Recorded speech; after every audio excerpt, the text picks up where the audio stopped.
And from that moment, I had a great respect and an understanding, at least with some of the chants that have been sung for thousands of years with a sacred intent or a positive intent, had developed an actual field of energy. Cue music. Places, everybody places. We're starting in 3, 2. Welcome to the Autoimmune Hour, where we look at the rise of autoimmune disorders. I've brought together top experts that range from doctors, specialists, nutritionists, researchers, and even those recovering from autoimmune to bring you the latest, most up-to-date information about autoimmunity and how to live your life uninterrupted. Thank you for joining us here on the Autoimmune Hour with Sharon Sayler. Always seek sound legal, medical, and or professional advice regarding any problems, conditions, and any of the recommendations you see, hear, or read here on the Autoimmune Hour, Understanding Autoimmune, and Life Interrupted Radio. Join the Autoimmune Hour's Courage Club. Sign up now at understandingautoimmune.com. Now, back to your host, Sharon Sayler. Welcome, everyone, to the Autoimmune Hour. I'm Sharon Sayler from SharonSayler.com, and as always, it's my honor and pleasure to be with you here on another brand new episode. And I'm so excited because we're going to talk to Sharon Carne from SoundWellness.com, and we've had her on before, and I wanted Sharon on. She's so insightful. Let me introduce you a little bit. She's founder and lead at Sound Wellness, and she is also the author of Listen from the Inside Out. And she has produced 8 CDs, including Transmutation, Shed the Negative, Woodland Song, and Blissful Chimes, and a series of DVDs, all on how sound, music, our ears, I'll say, how they react to our nervous system and in turn our well-being. And throughout the pandemic, I listened to some wonderful chanting. We have an a cappella group here in where I live that just has recently produced some of the most lovely CDs that I found their chanting to be resetting of my nervous system. And I still listen to them to this day. So I invited Sharon on to talk about all sorts of things like that, why this and that. So welcome, Sharon. Thanks for being on the show. Oh my goodness, Sharon, I'm just so delighted to be here. And I love how you started with chanting. And it's so, I love how synchronicity works, because chanting has been my go-to throughout the entire pandemic. And just before, in November 2019, I started my own chant practice with a specific mantra every day. And I've been doing this every day since then. And I'm finding for me, it has been a stabilizing factor as far as just allowing me to find a quiet, calm, peaceful place to put my day into perspective. And I'm so grateful for the nudge from a friend to say, hey, how about we chant together and be partners in making sure we continue our chanting. And I'm just grateful every day for that opportunity to step into a regular practice that I didn't even know I needed at the time so much. So, and how beautiful that you found some chants that really helped with you, because they are indeed powerful. They're like tuning forks, chants. Well, that's a good way of saying it. I just know that I feel better when I listen to them. And what was interesting, actually, I found them through social media, but they are local to my area, which was even more intriguing and exciting. But I was reflecting back to a friend during the early stages, early 2020, that we had traveled together to Paris. And one night we came across this square that was surrounded by 3-story buildings all around.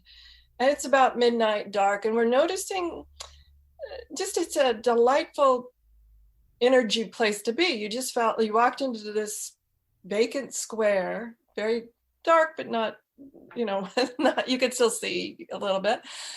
And like I said, it was around midnight. All of a sudden we heard a clock strike, and chanting started coming from the halls of wherever. It was like being transported to some mystical place. And we were talking about how wonderful, and we can still reflect and hear those memories and feel those memories in our mind, and how soothing it was. And then lo and behold, social media. Sometimes it's weird how synchronicity happens. Presented this group and I bought some of their CDs, and I just really find them resetting. And on all honesty, I don't consider myself particularly musical. I had not thought of chanting myself. So let's talk about, how do you chant? I mean, I listen to this and it's magnificent. I guess since I've never labeled myself musical, I never thought that I would do it. Well, it's fascinating, and how blissfully brilliant that you found just the right tool at just the right time, Sharon. Chanting has been around since human beings have been on the planet, really, in pretty well every single culture on the planet. Chanting has been around in one way or another. And one of the things that chanting does, depending on the word or in Christian, it's Amen, Alleluia. And then we have Shanti. We have many, many beautiful Sanskrit chants. There are North American chants of the native people, which are so beautifully shifting and resetting. And these chants, they shift the chemistry of the body in a way, and they shift the mind from where you are, especially if your mind is rolling around worries and thoughts that are not supportive. And many of us are in this place lately, is these worries and thoughts are creating a specific chemistry in the body. Well, chant is a way to interrupt that flow of thinking and perception and perceiving and allow you to reset, which is exactly the effect it had with you. Even if your mind isn't on worries and thoughts and in that kind of train, then it can still reset to a whole other frequency and vibration. There's so much that goes on in the body and the brain and in the connection to spirit when we use chants in this way. And I don't know, that's kind of a start for the conversation. One of the things that I found many years ago when I first founded Sound Wellness, I've received so many invitations to speak in the corporate world, Sharon, and one of the invitations I received was a team building event with Tibetan singing bowls with 50 librarians from a local university. Oh my. And so they wanted, instead of a drumming circle or some other sound circle, they wanted something with Tibetan singing bowls. And I thought, Tibetan singing bowls are another one of those kinds of sounds that can reset the nervous system. And so I thought, oh boy, 50 librarians, 25 Tibetan bowls, because I had one bowl for each pair of people. Then they had to play and share their bowl. They had to switch bowls with 3 other people to play a total of 3 or 4 bowls. So that way they got to meet a whole bunch of other people and teach each other the synchronicities of the particular bowl that each pair had. Anyway, I knew at the end of 20 minutes of lots of sound, lots of playing bowls, lots of conversation and fun and giggles and I don't know about this, all of that, is there'd be lots of energy released into the room, and usually it's emotional energy. So I knew there would be a heaviness in the space in the room from that exercise. So my question was, how do I clear this space so they can go on with their team building? And I just kind of sent that up to my soul for inspiration, because sometimes when I need an answer to a question that I don't have an answer with, I give it to what I call the universe and then wait for the response. And it came the day before, and the answer was tone 3 ohms. And I thought, how can it be that simple? And how can it be that simple? I can't tell you how many times when an answer's come to me and I'm like, duh. Yeah, that too. Well, it was fascinating, the whole experience of toning the 3 ohms, because at the end of the exercise, everyone came back to be seated. The air felt very thick and heavy, the whole space. Everyone enjoyed the exercise. They had a lot of fun. And so I just mentioned that I was going to be singing, to complete our time together, I was going to be singing 3 ohms and invited those who would like to sing with me to sing with me. For those uncomfortable with their voices, sing with your inside voice. For those who don't want to really take part in this at all, then I just ask that you hold space. And so I started toning the first ohm, and there were a few people who sang with me. And on the second ohm, Sharon, it felt like there was a breeze that came through the room from one side of the room all the way out to the windows, the other side of the room. And the room was completely cleared at the end of the second ohm. On the third ohm, it just felt like there was a lightness and a sparkle to the room and the space. And from that moment, I had a great respect and an understanding, at least with some of the chants that have been sung for thousands of years with a sacred intent or a positive intent, had developed an actual field of energy, so that whenever you sing Om, you have the opportunity to invite this field of energy into your space. And I had given this field of energy a very specific job to do, and boy, did it ever do it. So I gained a deep respect for the sound of Om that had been used in a sacred way for thousands of years. And now when I do online events or do any event where we're going to be singing or chanting or healing or using the voice or whatever, I always bring my old bowl out and sing 3 ohms, calling in the field to create a sacred space for us.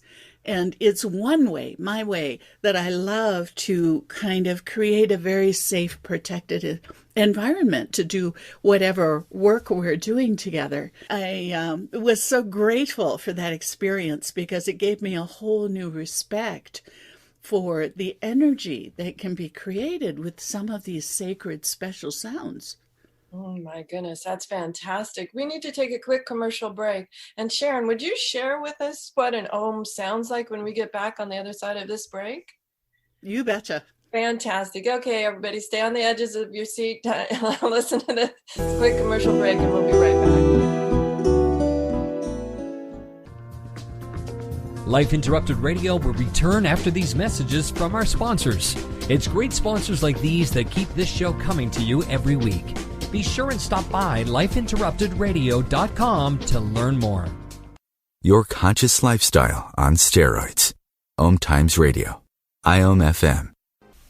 Hello, I'm Lisa Berry. Join me every Monday at 1 p.m. Eastern Time for Light on Living. A chance to see new, hear different, and feel more as I shine the spotlight on all the ways to lighten the load of life's challenges. Light on Living is your link to that new way you're looking for, that new understanding that will enhance your life, and that positive connection that will support your growth. So join me and you'll gain insight and start to see things in a new way that motivates you. OMTimes Magazine is one of the leading online content providers of positivity, wellness, and personal empowerment. A philanthropic organization, their net proceeds are funneled to support worldwide charity initiatives via Humanity Healing International. Through their commitment to creating community and providing conscious content, they aspire to uplift humanity on a global scale. OMTimes, co-creating a more conscious lifestyle. Listen and imagine.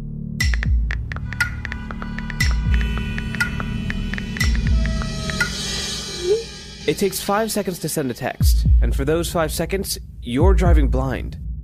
Life is worth more than a text. Stay alive. Don't text and drive. Visit StopTextStopWrecks.org, a message brought to you by the National Highway Traffic Safety Administration, Project Yellow Light, Noise, and the Ad Council. Hi, this is Sharon, and of course you know me from here on the Autoimmune Hour. Maybe you don't know I'm also an author. My latest book is for kids. It's Pinky Chenille and the Rainbow Hunters, a winner of a 5-star Reader's Favorite review.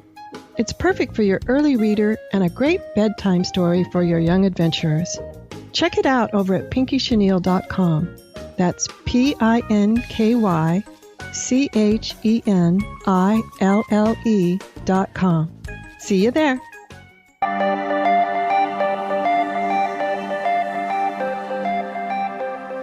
Welcome back, everyone, to the Autoimmune Hour. I'm here with Sharon Carne from soundwellness.com, and we're talking all things sound. And right now we're talking about chanting and the interesting power that chanting has to change us. Or I find it changes my nervous system, calms me down even when I'm not chanting. But now, before the break, Sharon and I were talking about chanting and her Tibetan bowl, and she's going to share with us what chanting sounds like and how we can learn to do it ourselves. So, Sharon, take it away. Okay, I always have my bowl beside me. This is an ancient Tibetan singing bowl. Now, for those of us on audio, describe it. I mean, is it copper? It looks sort of copper. Well, it's actually made of seven metals, and copper is one of the metals in it. Copper, tin, lead, mercury, gold, silver. Yeah, I think I'd have to check my list for some of the other things. It's mostly, and tin. It's mostly bronze and this one is quite a beautiful gold color, and you can see the hammer strokes that oh my goodness, around. Look at all those hammer strokes, my goodness. One of the cool things about many of these old Tibetan bowls is that in the shaping and the creation of the bowl itself, every hammer stroke was accompanied by an om, a prayer, or a mantra. And it's said, so there could be thousands of oms, prayers, or mantras in this bowl. And it's said that when you tap a bowl like this, it releases 1 million prayers into the space. Oh, wow. Okay. So in addition to that, it what has a build-up. And we'll be adding our own. One of the interesting things, too, about using your voice, and I encourage all the listeners to use your own voice here, because sound goes through you, and your own voice is the perfect tool for creating even a biochemical shift in your nervous system that creates more calm. So singing Om is a simple, easy thing to remember. It's believed to be the general hum that the universe operates on. It's the hum of the operating system for all of creation is believed to be. And so when we use Om with an intention, it connects with that field that we've been talking about. So as I'm going to tap the bowl, and I'll do it a total of 3 times. And with each tap, following each tap, let's sing Om together. I love to use the intention to create sacred space. And as we get to the 3rd Om, we'll go into a few moments of silence, just to feel into the space around you, to notice if you've noticed a difference at all. Sounds good. Okay, so here we go. Here's the first tap and the first Om. Om.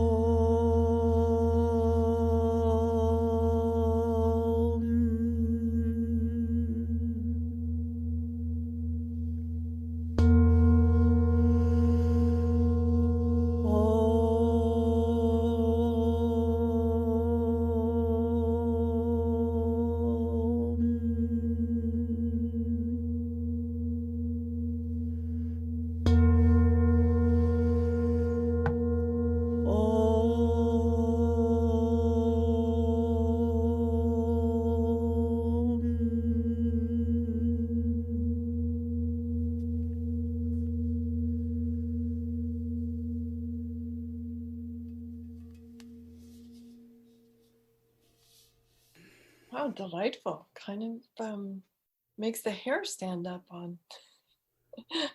That's wonderful. And it's interesting that we're doing this over Zoom, that even, how many a couple thousand miles that we are apart, my dear, the connection still happens. Wow.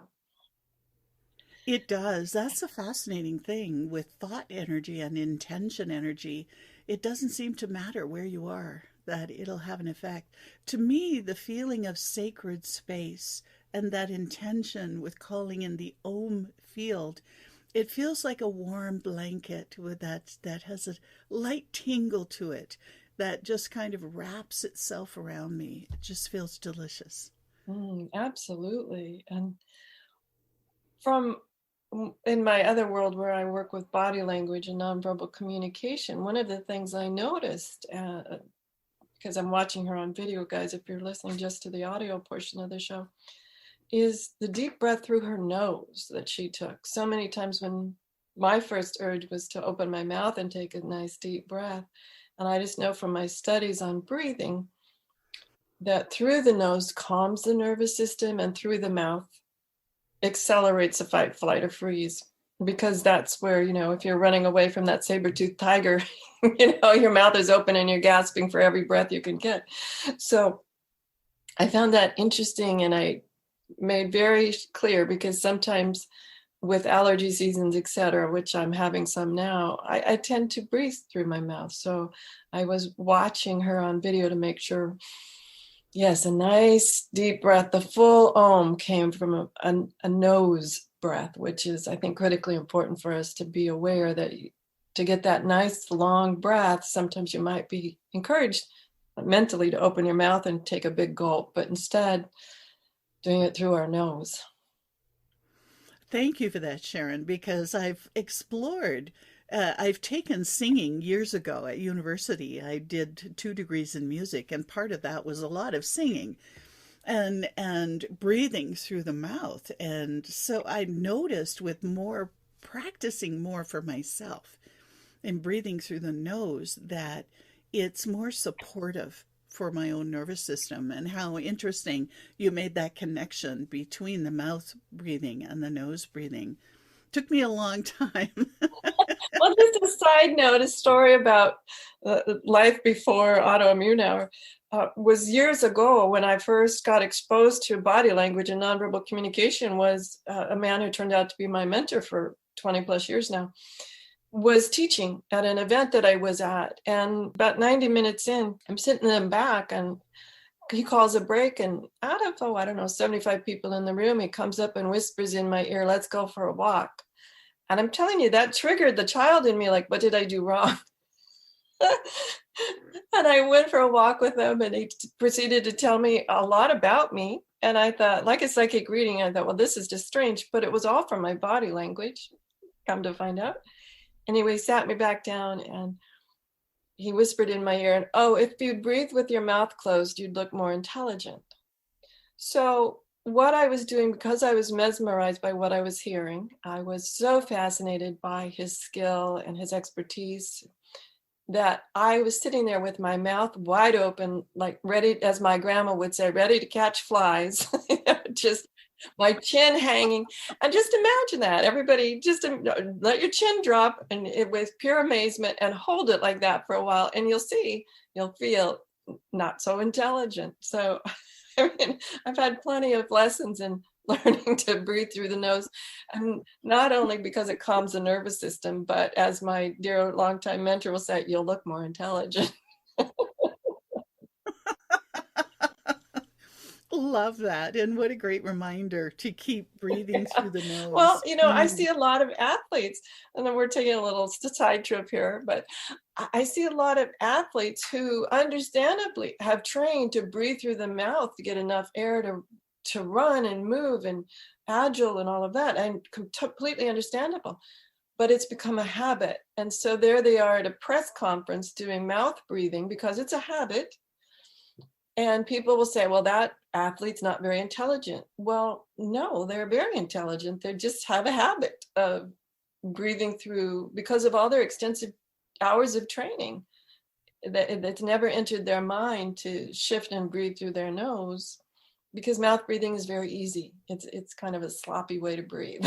So anyway, our lectures on breathing. Okay, guys, thanks for listening in on our lectures on breathing. It is the most overlooked, amazing thing. I mean, I think because we've done it our whole life, thank heavens, and it's on autopilot the majority of the time, we overlook the power that breathing has to shift not only our nervous system, but out of anxiety into calmness. And it changes our physical body too. How many times during this pandemic were you asked something like to put an O2 meter on your finger and see what kind of oxygen level you had? And as the oxygen level drops, you think less clearly. You can't think as clearly, and all sorts of, the body starts to shut down. So anyway, there is a lot to do with breathing. So I want to just jump ahead here. Thank you for that. That really invigorated me as well. Calmed me down and invigorated me.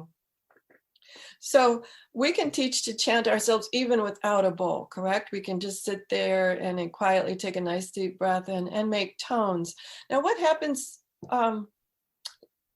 I assume it's okay just to play with tones. Maybe I feel like Om one moment, and then maybe I feel like saying Ah or some other tone, and nothing, like the world doesn't come to an end, right? We can just play with tones.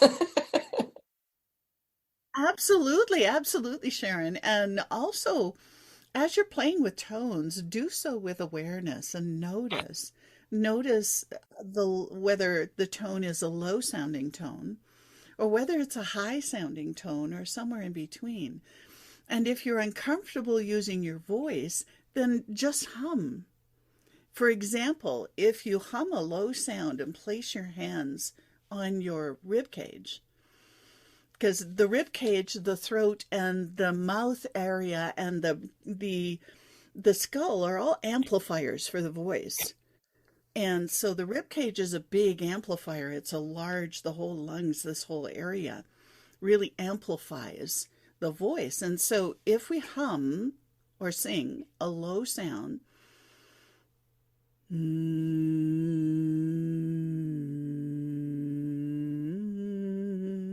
try different ones and notice what sound it is that allows you to feel the vibration in the bones more than any other sound. And you can, so it's an exploration.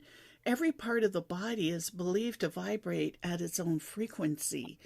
Your voice can replicate those frequencies in a way, but in a way it's sliding your voice around to find what that frequency is for you.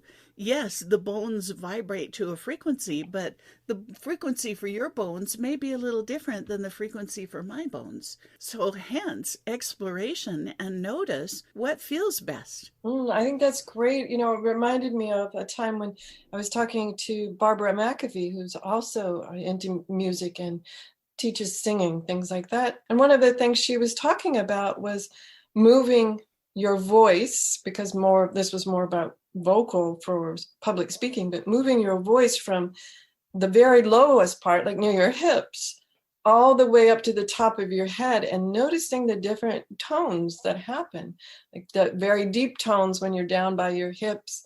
And as you get up towards the nasal cavity and things like that, the tone is completely different. That was interesting to play with, the understanding not only from how you're received when you're speaking, where's your voice coming from, but also that made me feel different as I was doing that exercise with her. Of like, okay, now I'm just stopping and thinking and having my voice come from my hips. A thing where at least I closed my eyes and really focused, okay, now how would I get my voice coming down from that low? And it was fascinating to me how your body responded very well to it. I was surprised. Yeah, and now you can also add 2 principles when you're using sound that can help you manage stress in your nervous system.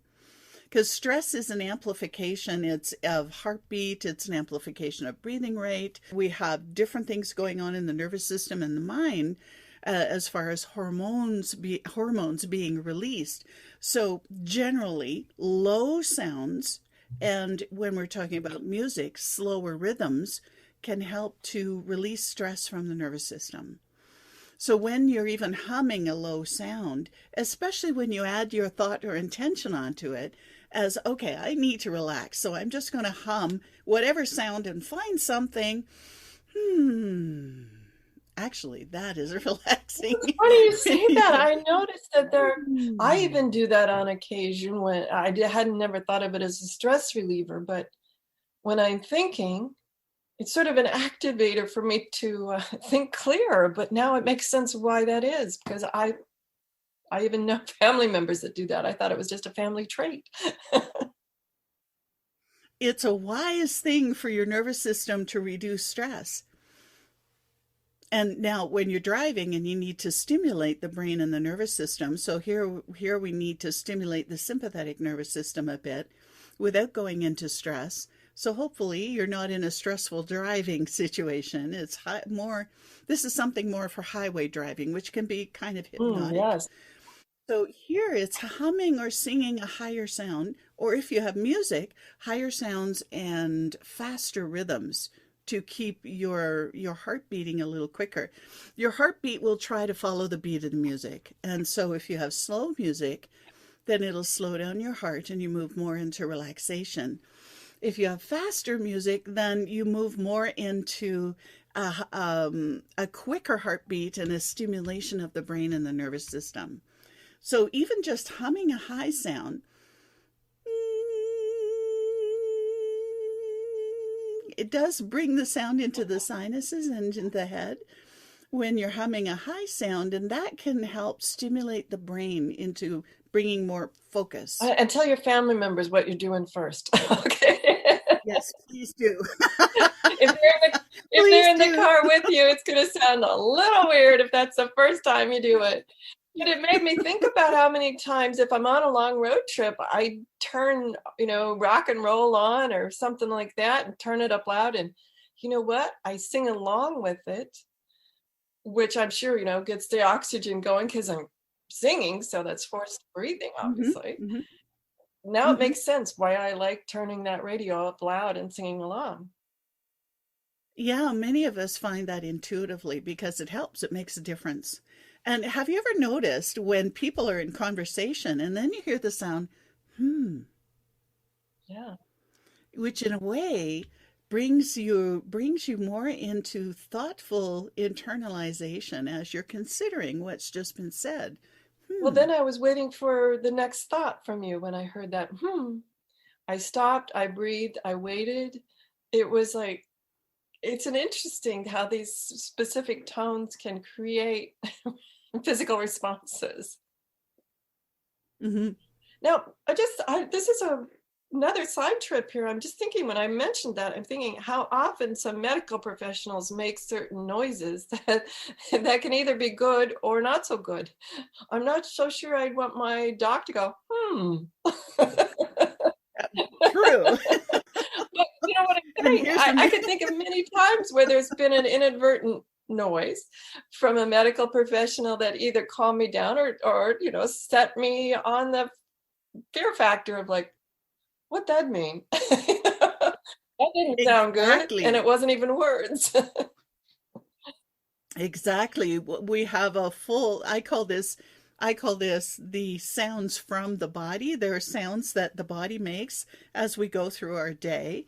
Sighs and moans and groans and hms and ooh, ah, all of those come out without thinking about it. Oh, but now I did read a study recently, I'll get to your however in a second, so there was a study about how a large number of people find that curse words make them feel better. Like they slam their thumb in the door or something like that. Now comes a curse word without them even thinking. And all of a sudden the body's released. And I was like, yeah, that's true for me too. Yes, it is. And then followed by expletive. Yeah, sort of like, why is that? But I found it fascinating that saying a few choice curse words, even one, it seems to relieve pain. It's fascinating. It does, because it releases endorphins from the nervous system, and endorphins are those hormones that help the body manage pain. So it does, and moans and groans also are sounds that come from the body that release endorphins too. Fascinating. Yeah, I think moans and groans are probably a little more socially acceptable than what sometimes have come out of my mouth when I slam my True. True. Yeah, been there, done that too. Now, I interrupted you there with your however. Shall we sidetrack to that? It's difficult to become aware of these because they just come out of the body when you're not usually thinking about it. However, when you get to a medical office and the doctor is looking at a report and is going, oh, Exactly. That's a good one. That's a good one. That's a good, uh-oh is even worse. All of a sudden, the nervous system is heightened into that fight or flight response in a microsecond. And so here it's as far as someone in the medical profession, then I think part of the training that might be important would be how you respond to possibly difficult news in a report before you communicate Oh, that. absolutely. I have talked a lot to medical professionals about how you deliver bad news. Whether you make how you make eye contact to them, whether you make eye contact with them, because I remember very specifically my diagnosis. I knew it was bad news the minute she walked into the room. I was like, okay, this isn't Ah. good. And she said the Mhm. word, the diagnosis, which is a multi-syllable word that meant nothing to me. I'd never heard the word in my life. It could have been supercalifragilistic, but I knew it wasn't good. And it was because of the way she presented the news. And it was mostly when she walked in, I noticed she wasn't breathing very well. And either she's in distress or I'm about to be in distress was what went through my mind because of the way she was breathing. And then, of course, it wasn't good news. And I think if she had presented it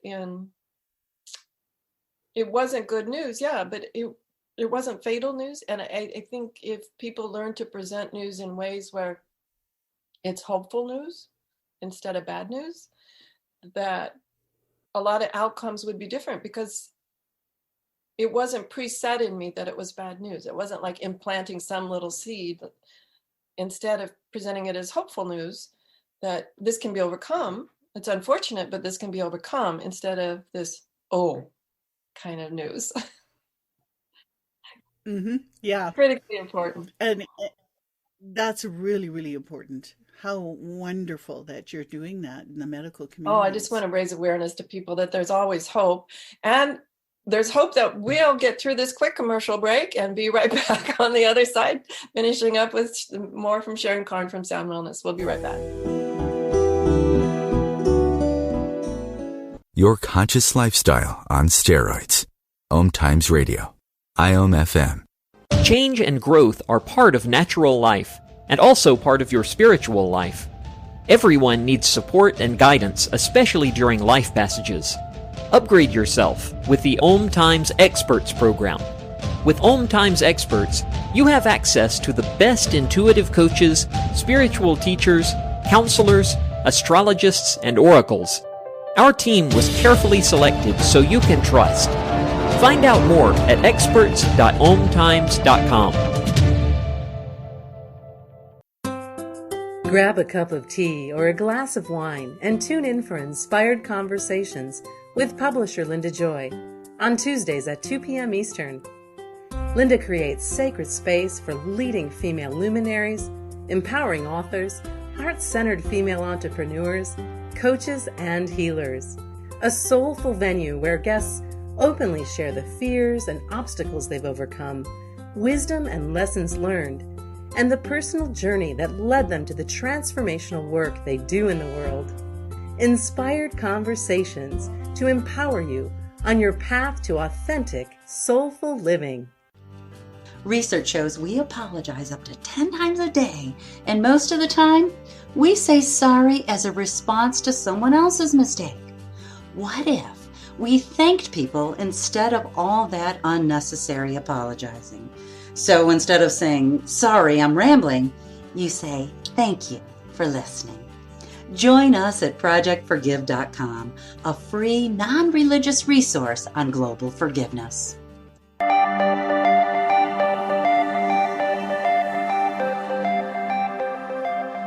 Welcome back, everyone, to the Autoimmune Hour. I'm Sharon Sayler from SharonSayler.com, and today we're here with Sharon Carne from the Sound Wellness, and we've been talking about sound and how sound can be healing or not so, and what we can do to keep it in that healing area. And by healing, I'm using it as a more general term, such as well-being and wellness and well-being, keeping us there. Now, we've been talking, and I mentioned when you played the bowls, I felt a physical change. wanted to talk to you about this idea of more than just the nervous system relaxing. I know I've read some of it, but you're much more of an expert on. There's some science about it changes the hormones in our brain chemistry and our body chemistry as the nervous system relaxes, right? Mm-hmm. I love to call sound food for the nervous system. So we have junk sound, we have good sound, and then we have super sound. To me, junk sound is something like traffic noise. There's good sound like nature sounds that helps the nervous system respond with the release of neurochemicals that shifts our nervous system. And then there's super sound, which to me is the sound of the singing Tibetan bowl. I'd love to share a quote from Bruce Lipton that talks about brain chemistry, Sharon. I printed this off this morning when I knew we were going to be chatting, because this is a level at which a level of understanding that we need to bring into our awareness as far as the chemistry of the body. And so I'd like to quote this from Dr. Bruce Lipton. He wrote the book Biology of Belief. I think this is from one of his articles where he was interviewed. I don't think this is from his book, but this is what he said in the article. The chemistry of the body's culture medium determines the nature of the cell's environment within you.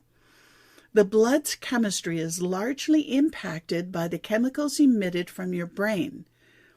Brain chemistry adjusts the composition of the blood based upon your perceptions of life. Your perceptions of life determine the chemistry of your blood. This is so interesting. And I'll go on with the quote. So this means that your perception of any given thing at any given moment can influence the brain chemistry, which in turn affects the environment where your cells reside and controls their fate. In other words, your thoughts and perceptions have a direct and overwhelmingly significant effect on your cells.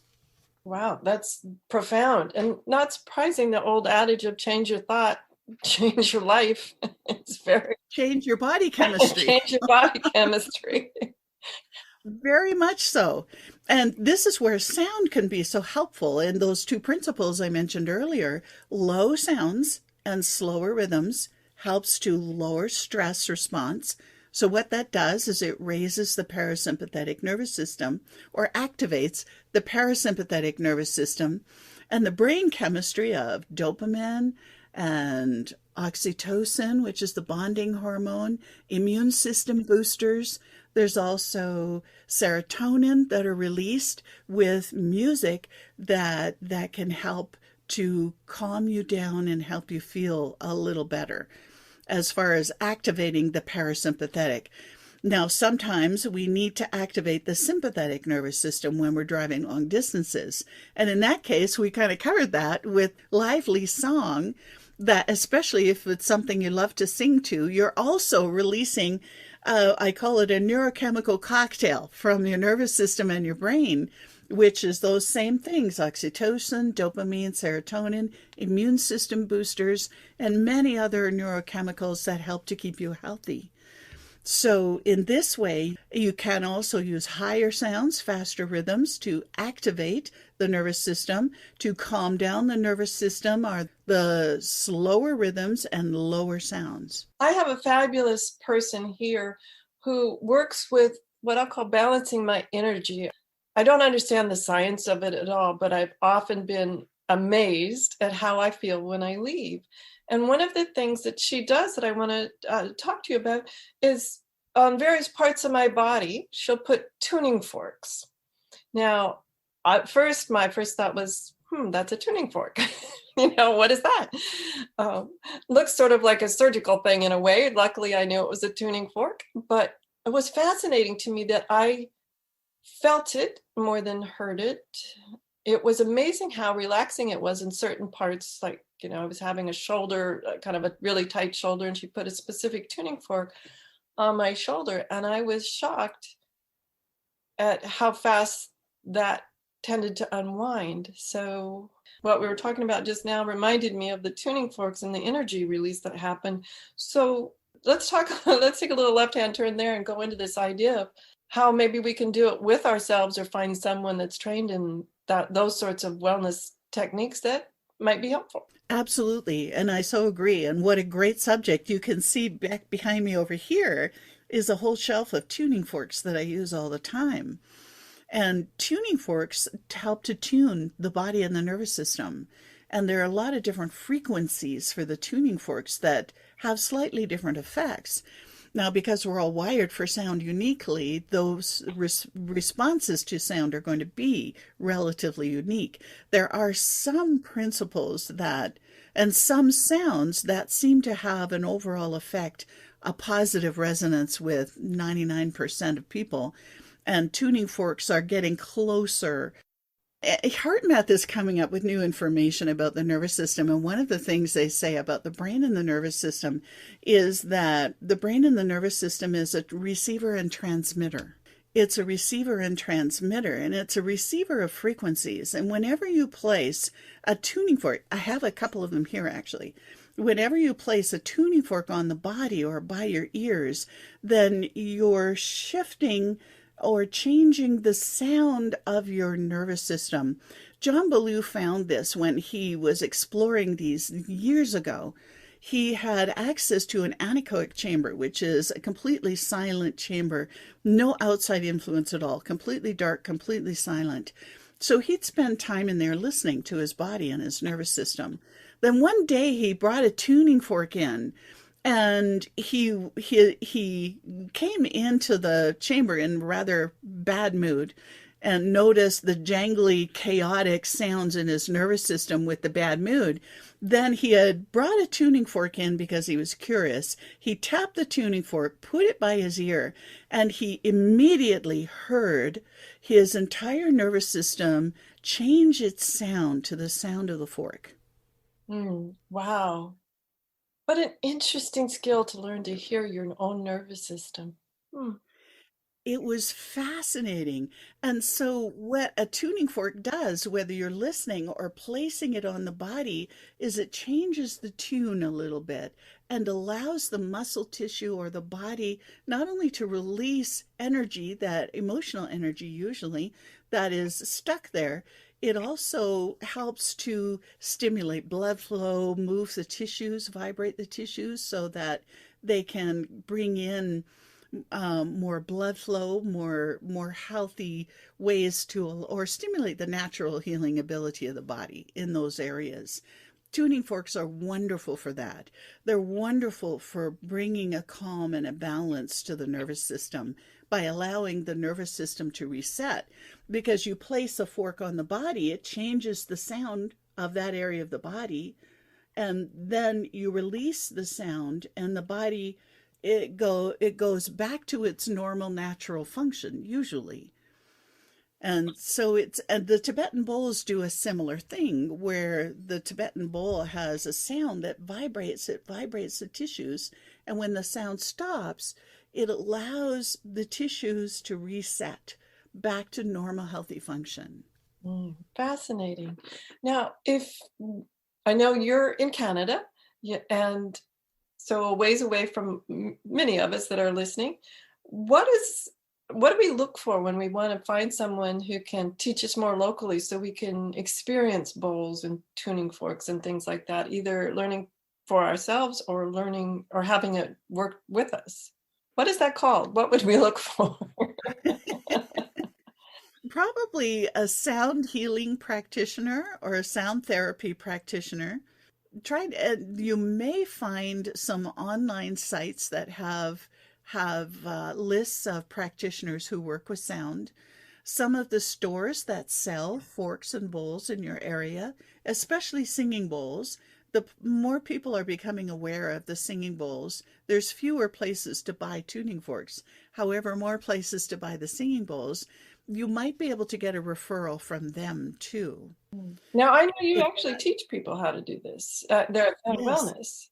Yes, we have actually, with bringing all of our programs online since we had the restrictions a year and a half ago, is that we've had people from all over the planet take our courses, where we teach how to how to choose recorded music that is engineered for healing. We teach how to use sound tools like the tuning forks and the singing bowls. We also teach how to use your voice, because that's something you always have. And that is a precious, effective tool, no matter what is going on in your world.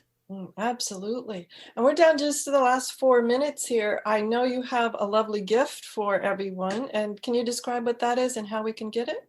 I have a web link for a recording of what is called a nervous system balance. And this is a series of 4 tuning fork sounds, Sharon. They were developed, this protocol was developed by John Ballou, and I recorded all of his protocols actually, because I found that they're effective with the forks by your ears, listening to them. They're also effective listening to the recording. So there are 4 tuning fork sounds on this recording. The first is what's called a perfect fifth, which is 2 forks. If you're wearing earbuds, it's 1 in each ear. Then you hear it again with the sound switched. This helps to balance the brain. The sound of the perfect fifth also stimulates an essential cycle, natural cycle in your cells for health, the nitric oxide cycle. So that's the first sound. And then there's another pair of sounds that is called a perfect fourth, and that helps to calm the mind. And then the third sound is called a major sixth, which in this case brings inspiration. And then it ends again with the perfect fifth sound, the first sound. So we have a full circle of stimulating a natural cycle for health, very physical. Calming the mind is the second sound. Bringing inspiration is the third sound. And then coming full circle to calming the nervous system. And where can we get that? It's at soundwellness.com/balance, BALANCE. It's about a 4-minute track. You only need to listen once a day, and that'll set you up pretty well all the time for a whole day. Oh, awesome. Awesome. And any final thoughts, Sharon, before we have to say goodbye? Oh my gosh. I would say chant or hum. Find a sound. Be aware of the sounds around you. However, find the sounds that help you just feel marvelous. Now, there are sounds that from childhood even that I still resonate with. My first thought was going to be triggered by, because that's true too, but I like the idea of resonating with them. One of them, we don't have time to go into it, but I find that songs from my childhood right now, as I'm aging, I enjoy those. I still enjoy those more than I enjoy what I'll say current music. So it's fascinating to me. Everyone, that's Sharon Carne. She's the founder and lead at Sound Wellness. She is also the author of Listen from the Inside Out and has produced 8 CDs, including Transmutation, Shed the Negative, Woodland Song, and Blissful Chimes, and also a series of DVDs. And you can see just a wealth of knowledge about how sound can help our wellness and our well-being. So thank you very much, Sharon, for sharing this hour with us. Thank you for having me back, Sharon. I love our conversations always. Oh, I do too. I'm always learning so much, and I look forward to ways that we can help our well-being and our wellness. And they're simple, completely free, and things that can help us and help others around us develop a more blissful, happy life. Everyone, have a great week. Whatever your adventures, join me next week for another new episode. Join us over at Understanding Autoimmune at Facebook, Twitter, and Instagram, Understanding Autoimmune. And see you next week. Enjoy. The information provided on the Autoimmune Hour, Understanding Autoimmune, and Life Interrupted Radio, including the websites understandingautoimmune.com and lifeinterruptedradio.com, plus social media, is for educational purposes only. What you read, hear, and see on the Autoimmune Hour, Understanding Autoimmune, and Life Interrupted Radio, and its websites, and other media outlets is based on experience only. The information should never be used for any legal, diagnostic, or treatment purposes.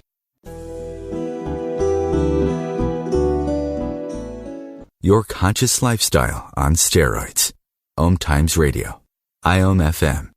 Change and growth are part of natural life. and also part of your spiritual life. Everyone needs support and guidance, especially during life passages. Upgrade yourself with the OMTimes Experts program. With OMTimes Experts, you have access to the best intuitive coaches, spiritual teachers, counselors, astrologists, and oracles. Our team was carefully selected so you can trust. Find out more at experts.omtimes.com. Grab a cup of tea or a glass of wine and tune in for inspired conversations with publisher Linda Joy on Tuesdays at 2 p.m. Eastern. Linda creates sacred space for leading female luminaries, empowering authors, heart-centered female entrepreneurs, coaches, and healers. A soulful venue where guests openly share the fears and obstacles they've overcome, wisdom and lessons learned, and the personal journey that led them to the transformational work they do in the world. Inspired conversations to empower you on your path to authentic, soulful living. Research shows we apologize up to 10 times a day, and most of the time, we say sorry as a response to someone else's mistake. What if we thanked people instead of all that unnecessary apologizing? So instead of saying, sorry, I'm rambling, you say, thank you for listening. Join us at projectforgive.com, a free, non-religious resource on global forgiveness.